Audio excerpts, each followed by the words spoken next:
Finally 3 episode release ஆயிடுச்சு. நேத்து night ஒரு எபிசோட் தான் ரிலீஸ் பண்ணியிருந்தாங்க. ஏதோ டெக்னிக்கல் ஃபால்ட்னால மத்த 2 எபிசோட்ஸ் ரிலீஸ் பண்ண முடியல அப்படின்ற மாரி.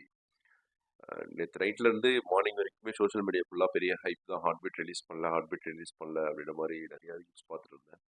எனிஹவ் 3 எபிசோட் ரிலீஸ் ஆயிடுச்சு. ஸோ, அந்த 3 எபிசோட்ல என்ன பண்ணியிருக்காங்க அப்படின்னா, ரீனா சிவியரா இன்ஜூர் ஆயிருக்காங்க. ஸோ, அவங்கள ட்ரீட் பண்றாங்க.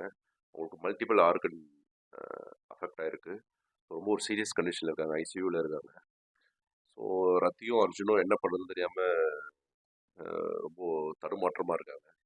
ஸோ, மற்ற ரெசிடென்ட்ஸ், ஃபெல்லோ ரெசிடென்ட்ஸ், நம்ம ராக்கி, குணா, தேஜு எல்லாருமே அவங்களால முடிஞ்ச ட்ரீட்மெண்ட்ஸ் எல்லாமே பார்த்துட்டு இருக்காங்க. ஸோ, ரதி கிட்ட வந்து ரீனா இருக்க சிச்சுவேஷனை எக்ஸ்பிளைன் பண்ணிட்டு இருக்காங்க. ஸோ, இந்த ஹோல் சீரியஸ்லுமே நான் வந்துட்டு நிறைய ஆக்டர்ஸ் லாஸ்ட் டைம் ரிவ்யூலே சொல்லியிருந்தேன்.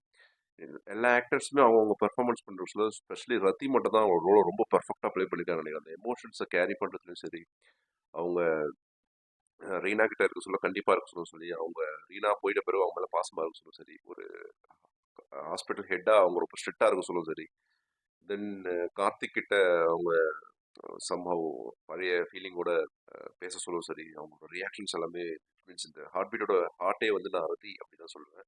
ரீனா பேரலியா அவங்களுக்கும் அதோட இம்பார்ட்டன்ஸ் இருக்கு.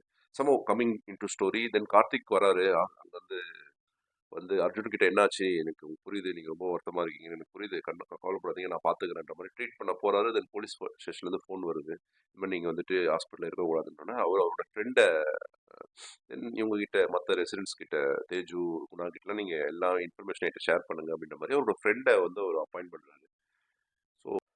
ஸோ நம்ம வந்து இது ஒரு எமோஷனல் ட்ராமாவா இருக்கும்.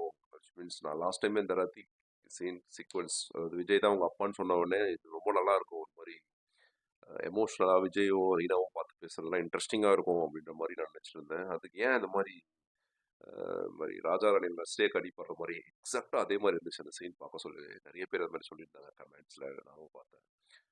ஸோ எக்ஸாக்டாக அந்த நஸ்ரியாக்கு அடிப்படுற மாதிரி அடிபட்டு தென் அவங்க மாதிரி சீரியஸாக இருக்காங்க, தலையில் மொட்டெல்லாம் அடிச்சிருக்காங்க.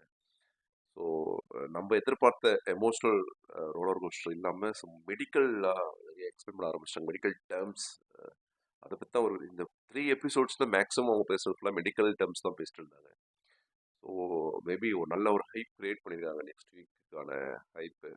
ஸோ ஸ்டில் எந்த போன வீக்லேருந்து ஏதோ பெருசாக மாற்றம் எதுவும் ஆன மாதிரி தெரியல, அப்படியே தான் இருக்குது ஆக்சுவலாக. எந்த வித ஒரு பெரிய சேஞ்சும் இல்லை இந்த எபிசோட்ஸில். தென் கார்த்திக் இன்னுமே வந்துட்டு ஸோ கார்த்திக் இன்னுமே ரீனா தான் தன்னோட பொண்ணு அப்படின்னு சொல்லி தெரியல. மோஸ்ட் எக்ஸ்பெக்டட் சீனே வந்துட்டு கார்த்திக் ரீனா தான் அவரோட பொண்ணு சொன்னா அவர் எப்படி ரியாக்ட் பண்ணுவார்னு தான் நிறைய பேர் எக்ஸ்பெக்ட் பண்ணிட்டு இருக்காங்க. ரது கிட்ட அவர் எப்படி ரியாக்ட் பண்ணுவாரு, ரீனா கிட்ட அவர் எப்படி ரியாக்ட் பண்ணுவாரு அப்படின்ற மாதிரி தான். அப்படிதான் சீரியல் வந்துட்டு ஒரு ஒரு ஹைப்பை கிரியேட் பண்ணிருக்கு. அந்த மாதிரி தான் ஹைப்பை கிரியேட் பண்ணியிருக்கு. ஸோ அந்த சீக்வன்ஸ் ஏதோ டைலூட் பண்ண மாதிரி தோணுது அவங்களுக்கு. அந்த மாதிரி ஹாஸ்பிட்டல் அட்மிட் ஆயிருக்காங்க. ஸோ ஹாஸ்பிட்டலில் சீரியஸாக இருக்காங்க, ஐசியூவில் இருக்காங்க, மொட்டை அடிச்சிட்டாங்க அப்படின்றத எனக்கு எதுவும் பெருசாக அப்படியே அந்த விஷயத்தில் டைல்யூட் ஆன மாதிரி தோணுது. யா, let's see what happens. Thank you so much. This is Arun from ARK Talkies.